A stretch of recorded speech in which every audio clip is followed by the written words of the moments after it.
ವೀಕ್ಷಕರೇ, ಎಲ್ರಿಗೂ ನಮಸ್ಕಾರ. ಎಲ್ಲ ಇತ್ತೀಚಿನ ದಿನಗಳಲ್ಲಿ ಧರ್ಮಸ್ಥಳಕ್ಕೆ ಜಾಸ್ತಿ ಓಡಾಡ್ತಾ ಇದ್ದಾರೆ.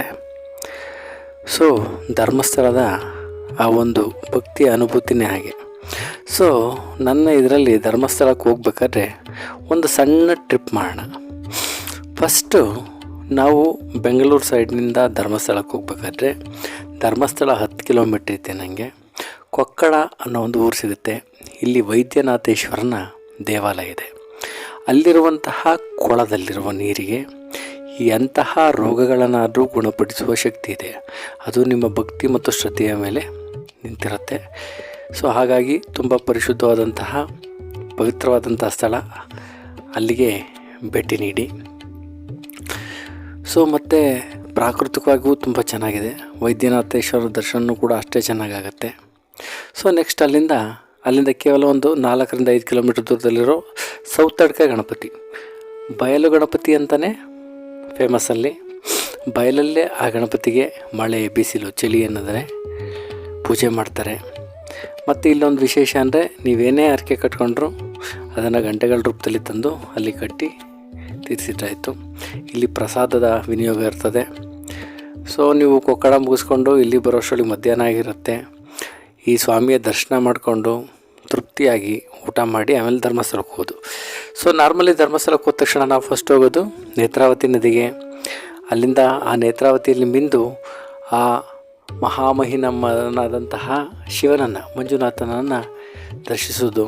ನಂತರ ಅನ್ನಪೂರ್ಣ ಭೋಜನಾಲಯಕ್ಕೆ ಹೋಗಿ ಅಲ್ಲಿ ಊಟ ಮಾಡುವುದು ವಾಡಿಕೆ. ನೆಕ್ಸ್ಟು ಅಲ್ಲೇ ಇರುವಂತಹ ಒಂದು ಲಲಿತೋದ್ಯಾನ ಎಂಬ ಹೆಸರಿನ ಸಣ್ಣ ಪಾರ್ಕನ್ನು ತುಂಬ ಸುಂದರವಾಗಿಟ್ಟಿದ್ದಾರೆ. ಅಲ್ಲೋಗಿ ನೋಡಿ. ಎಲ್ಲರೂ ಹೋಗಿರ್ತಾರೆ ಆ್ಯಸ್ ಯೂಶುವಲ್. ಆದರೆ ಮಂಜೂಷ ಸಂಗ್ರಹಾಲಯಕ್ಕೆ ಹೋಗೋರು ತುಂಬ ಕಡಿಮೆ.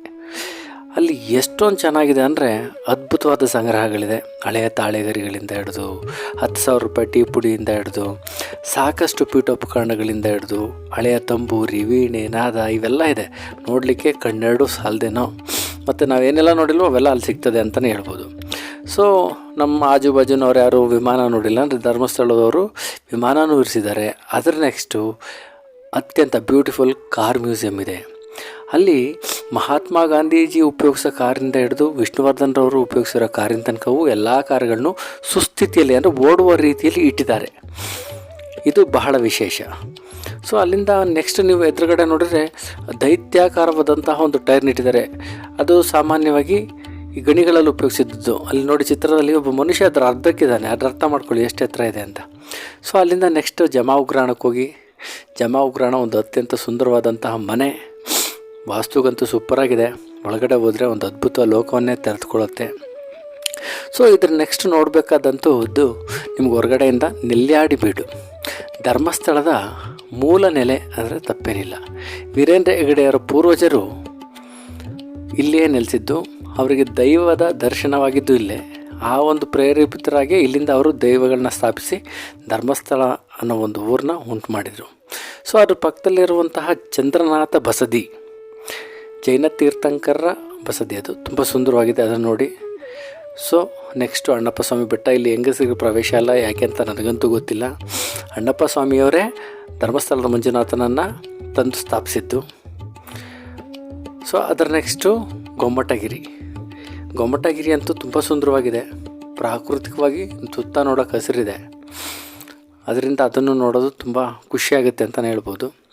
ಸೊ ಇಲ್ಲಿಗೆ ಧರ್ಮಸ್ಥಳದ ಒಂದು ಸಣ್ಣ ಟ್ರಿಪ್ ಮುಗೀತು. ಇದ್ರ ಆಚೆಗೂ ಸಾಕಷ್ಟುಗಳೇ ವಿಷಯಗಳಿದೆ. ಅದನ್ನು ನೆಕ್ಸ್ಟ್ ವೀಡಿಯೋದಲ್ಲಿ ಹೇಳ್ತೀನಿ. ಸೊ ಇದಾದಮೇಲೆ ಒಂದು ಸಣ್ಣದೊಂದು ಟ್ರಿಪ್ ಮಾಡೋಣ. ಸೊ ಹಾಗೆ ನಾವು ನೇತ್ರಾವತಿ ನದಿಯ ದಾರಿಯಲ್ಲಿ ಹೋದರೆ ಶ್ರೀರಾಮ ದೇವಸ್ಥಾನ ಅನ್ನೋ ಒಂದು ಬೃಹದಾಕಾರವಾದ ದೇವಸ್ಥಾನ. ಬೃಹದಾಕಾರವಾಗಿದೆ ಆ ದೇವಸ್ಥಾನ ಸಿಗುತ್ತೆ. ಸೊ ಅಲ್ಲಿ ಶ್ರೀರಾಮ ಸೀತೆ ವನವಾಸ ಮಾಡಿದ್ದು ಪ್ರತಿಯೊಂದನ್ನು ಇದು ಮಾಡಿದ್ದಾರೆ. ಹಾಗೆಯೇ ಸಪ್ತ ಮಹರ್ಷಿಗಳು, ಹೀಗೆ ದೇವರುಗಳು ಎಲ್ಲವನ್ನು ಅಲ್ಲಿ ಇರಿಸಿದ್ದಾರೆ. ಸೊ ಅದನ್ನು ದರ್ಶನ ಮಾಡಿಕೊಂಡು ನೀವು ನೆಕ್ಸ್ಟು ಹೋಗೋದು ಸೂರ್ಯ ರುದ್ರ ದೇವರ ದೇವಸ್ಥಾನಕ್ಕೆ. ಸೊ ಉಜಿರೆಯಿಂದ ಒಂದು 4 ಕಿಲೋಮೀಟ್ರ್ ದೂರದಲ್ಲಿರೋ ಈ ದೇವಸ್ಥಾನ ನಾವು ಕಟ್ಟಿಕೊಂಡ ಹರಕೆಯನ್ನು ಈಡೇರಿಸುವಂತಹ ದೈವಿಕವಾದಂತಹ ದೇವಸ್ಥಾನ. ನಾವು ಮನೆ ಕಟ್ಟಬೇಕು, ರೈಟ್, ಮದುವೆ ಆಗಬೇಕು, ಮಕ್ಕಳಾಗಬೇಕು, ವಾಹನ ತಗೋಬೇಕು, ಜಮೀನು ತಗೋಬೇಕು, ಹೀಗೆ 10 ಹಲವಾರು ಇವುಗಳನ್ನೆಲ್ಲ ನಾವು ತೀರಿಸೋದಾದ್ರೆ ಹೇಗೆ ಹರಕೆ ಕಟ್ಕೊಂಡು ಮಣ್ಣಿನ ಒಂದು ಆಟಿಕೆಗಳನ್ನ ಅಲ್ಲಿ ಕೊಟ್ಟರಾಯ್ತು. ಸೊ ಅದರಿಂದ ನೆಕ್ಸ್ಟು ಅಲ್ಲಿಂದ ಸ್ವಲ್ಪ ದೂರಕ್ಕೆ ಒಂದು ಆ್ಯಸ್ ಯೂಶುವಲ್ ಒಂದು 15 ಕಿಲೋಮೀಟ್ರಲ್ಲಿ ದಿಡುಪೆ ಅನ್ನೋ ಒಂದು ಫಾಲ್ಸು, ಸುಂದರವಾದ ಫಾಲ್ಸ್ ಇದೆ. ಅದನ್ನು ನೋಡ್ಲಿಕ್ಕೆ ಹೋಗಿ ಆ ದಿಡುಪೆ ಫಾಲ್ಸು ಅದ್ರ ಜೊತೆಗೆ ಇನ್ನೂ 3 ಫಾಲ್ಸ್ಗಳು, ಅದು ಸೇರಿ ಒಟ್ಟು 3 ಫಾಲ್ಸ್ಗಳಿದೆ. ಅದನ್ನೆಲ್ಲ ನೀವು ಸವಿಯಬಹುದು. ಉಜಿರೆನಲ್ಲಿ ಗಾಡಿ ಇಲ್ಲ, ಉಜಿರೆನಲ್ಲಿ ವ್ಯಾನ್ಗಳು ಹೋಗ್ತವೆ, ಅಂದರೆ ಜೀಪ್ಗಳು. ಆ ಜೀಪ್ಗಳನ್ನ ಮಾಡ್ಕೊಂಡು ಹೋಗೋದು ಕ್ಷೇಮ ಕೂಡ. ಅಂದರೆ 120 ಹೋಗ್ಬಿಡಿ, ಸಾಕಷ್ಟು ಜನರ ತಂಡ ಹೋಗ್ಬೇಕಾಗತ್ತೆ. ಯಾಕೆಂದರೆ ಕಾಡ್ದಾರಿ ಅದೆಲ್ಲ, ಕಾಡ್ದಾರಿ ಅದರಿಂದ ಸಾಕಷ್ಟು ಜನ ತಂಡ ಹೋಗ್ಬೇಕಾಗತ್ತೆ. ಸೊ ಇಷ್ಟೆಲ್ಲ ಮುಗಿಯೋಷ್ಟೊಳಗೆ ಒಂದು 2 ಡೇಸ್ ಬೇಕು ನಿಮಗೆ. ಒಂದು ಧರ್ಮಸ್ಥಳದ ಟ್ರಿಪ್ ಸಾರ್ಥಕ ಆಗುತ್ತೆ. ಅದರ ನೆಕ್ಸ್ಟು ಅತ್ಯಂತ ಮನಮೋಹಕವಾದ ಚಾರ್ಮುಡಿ ಘಾಟ್ ಮೂಲಕ ನೀವು ವಾಪಸ್ಸು ನಿಮ್ಮೂರಿಗೆ ಹೋಗೋದು ಚೆಂದ. ಯಾಕೆಂದರೆ Charmadi Ghats it's beautiful and fine.